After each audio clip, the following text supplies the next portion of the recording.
Hello, friends. Welcome back to Out of Patience. In science, progress isn't just slowed by what we don't know. It's strangled by systemic barriers built on bias, bureaucracy, and buried history. Then there are the gates that guard access, diminish diversity, and dampen discovery. So, when barriers need breaking, we send in Oliver Bogler. Here is the latest dispatch from Season 2 of Standard Deviation. Take it away, Oliver.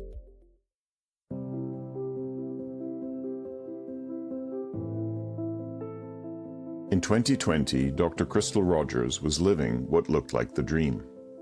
She had just moved to UC Davis, a top-tier research university, to set up her lab.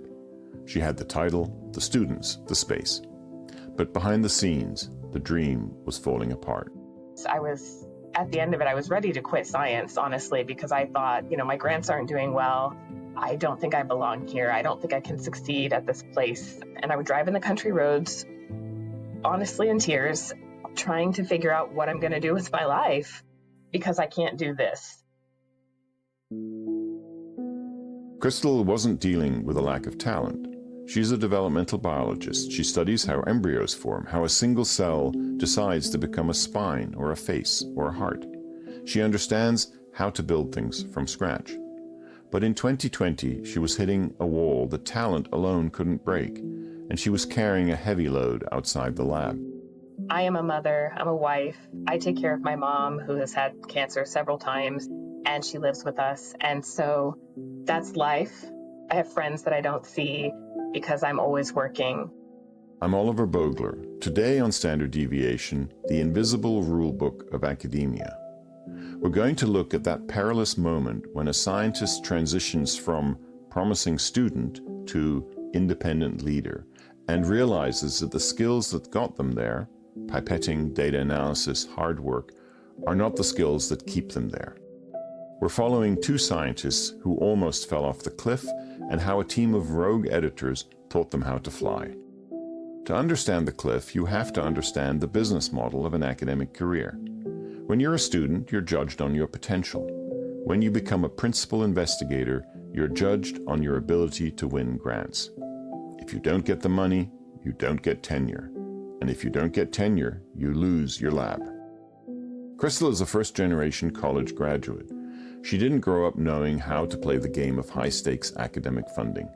She wasn't alone. It was my entry into a tenure track position. And then I had a child, which I wanted. But that was my third child, and it was a lot. Then I went through a divorce, which was pretty difficult. And that finally was finalized end of 2019, and then COVID came. This is Dr. Michelle Mendoza. She's a cancer biologist at the Huntsman Cancer Institute in Utah. Right when she needed to secure massive grants to keep her new job, life was throwing everything it had at her. I remember that cartoon where the Wile E. Coyote's walking and the anvil falls on him. And I was like, oh my goodness, it's almost comedy. And I was trying to get my grants at the same time. I was sort of running up against needing those grants. And I experienced sort of a same thing of just being sort of confused of why I wasn't getting the scores I needed. And here's the reality of science that actually determines who survives. Grant writing is a highly specific rhetorical art form. You need great science, but you also need to present it in a way that gets reviewers excited. Michelle had written grants before as a student. She thought she knew how to do it. She was wrong. How you're evaluated in those grants was different for a junior faculty than the grants that I'd helped my senior advisor write. What he could write, which is, I've published 4 cell papers in the last 10 years and how many ever, that stood on its own. And I think I also was writing the grants too big, like my previous advisors could. They could say, I'm going to study, this much bigger field than anyone would believe a junior faculty could do or should do. This is the hidden curriculum. It's knowing how to present your work so that the logic is razor sharp. It's a language of confidence that is typically taught through osmosis in the hallways of elite, well-resourced institutions, hallways that people like Crystal and Michelle were navigating alone. It's about the echo chamber. You're the expert. And so however you look at it, it makes sense. And I think that the key that I was missing was everybody's not looking at your science all the time like you are. So you have to provide them with a foundation. And I was missing that. This is where the Life Science Editors Foundation enters the story. They run the JEDI program, Justice, Equity, Diversity, and Inclusion.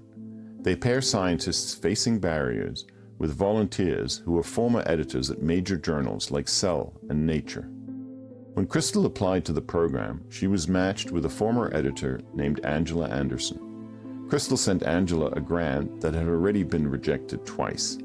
Handing over your failures to an elite editor is deeply intimidating. Hard to begin with. I was embarrassed. I knew that the reviewers had said this is trash. So did I really want to share trash with somebody, who's so accomplished? And I was between a rock and a hard place because I knew I didn't have a choice. You're going to do this or you're going to fail. And this pretty little office behind you is going to be somebody else's. When you hear about an editing program, you might picture someone fixing typos or polishing commas. But that's not what the JEDI program does. They edit the logic. They act as a dress rehearsal. Michelle Mendoza sent her draft to the team, trying to get her first major R01 grant. It was kind of interesting to me because the editor pointed out flaws in my logic that I almost knew were there, but hadn't accepted that I needed to fix them yet.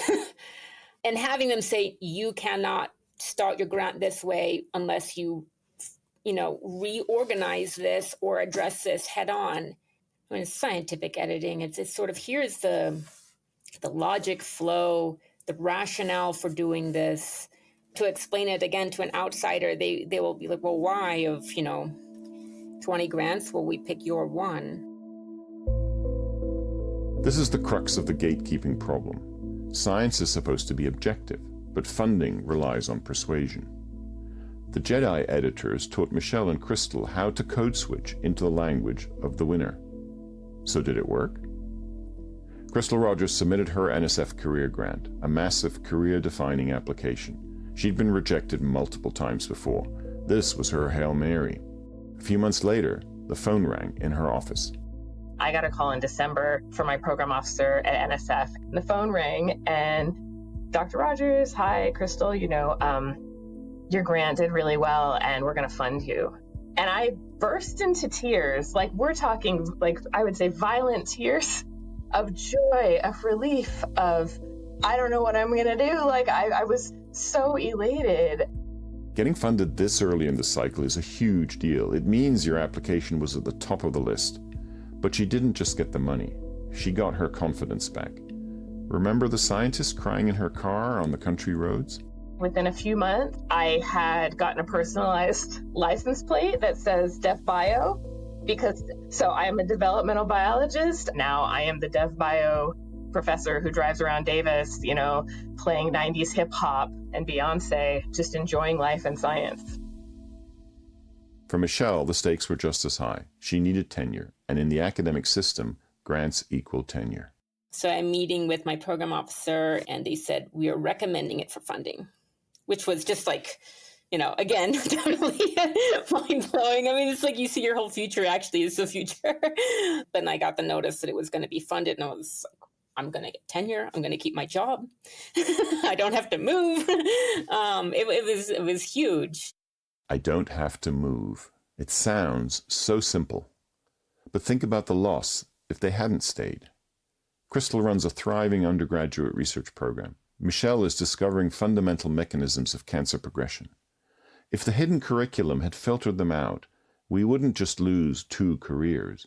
We would lose the science they haven't discovered yet. There is a concept in sociology called the Matthew effect, the idea that advantage accumulates. The rich get richer, the published get more published. Crystal and Michelle have now crossed that line. They have the advantage. But what's interesting is what they're doing with it. They aren't pulling the ladder up behind them. Crystal Rogers is now co-executive director of the very foundation that helped her. She is the one with the red pen now. And so I try to connect my students with people outside and try to get them into the community so they know that they have, somewhere to turn to if I can't answer their questions. The big things are ask for help. Send me your writing. I will edit it. I will give you comments. I will give you feedback. Make sure that you have a broad multi-level network. And Michelle is taking the secrets of the hidden curriculum and making them public for her students too, proving that a scientist doesn't have to look or sound a certain way to succeed. I didn't fit the typical mold of scientists, but I think people that are driven to learn, anyone can do this. I remember asking my kid one day, like, what do you think of when you think of a scientist? And she said, you. And I was like, well, that's amazing, not what would be in a cartoon. Science likes to tell a story about itself, that it is a pure meritocracy, that the data speaks for itself. But for Crystal Rogers and Michelle Mendoza, the data weren't enough. They needed a translator. They needed someone to hand them the rule book that everyone else seemed to have already memorized. The stated goal of the JEDI program is to edit manuscripts, grants, and job applications. But if you talk to the alumni, you realize that's not really what they're doing. They are editing the system itself, one grant, one license plate, and one tenure track position at a time. This is Oliver Bogler with Standard Deviation on the Out of Patience Podcast Network. Production of this episode was supported by the Life Science Editors Foundation.